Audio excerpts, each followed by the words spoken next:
সকালের শিলং যেন এক অন্যরকম অনুভূতি। হোটেলে গরম গরম ব্রেকফাস্ট সেরে আমরা বেরিয়ে পড়লাম আজকের গন্তব্য এলিফ্যান্ট ফলসের উদ্দেশ্যে। কিছুক্ষণের মধ্যেই আমরা পৌঁছে গেলাম মেঘালয়ের অন্যতম জনপ্রিয় পর্যটন কেন্দ্র এলিফ্যান্ট ফলসে। জানেন কি এই জলপ্রপাতের নাম কেন এলিফ্যান্ট ফলস?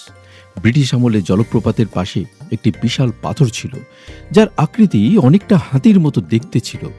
সেই কারণেই ব্রিটিশরা এর নাম দেয় এলিফ্যান্ট ফলস। যদিও 1897 সালের ভয়াবহ ভূমিকম্পে সেই হাতির আকৃতির পাথরটি সম্পূর্ণ ধ্বংস হয়ে যায়, তবুও নামটি আজও রয়ে গেছে ইতিহাসের সাক্ষী হয়ে। এলিফ্যান্ট ফলস আসলে 3 ধাপে নেমে আসা একটি মনোমুগ্ধকর জলপ্রপাত। সিঁড়ি বেয়ে নিচে নামতে নামতে প্রতিটি স্তরে নতুন নতুন দৃশ্য চোখে পড়ে। কোথাও পাহাড়ের বুক চিরে নেমে আসছে সাদা ফেনিল জলধারা, কোথাও আবার চারপাশে সবুজ বনভূমি তৈরি করেছে এক স্বপ্নময় পরিবেশ। জলপ্রপাতের গর্জন আর ঠান্ডা জলের ছিটে যেন মুহূর্তের মধ্যেই সমস্ত ক্লান্তি দূর করে দেয়।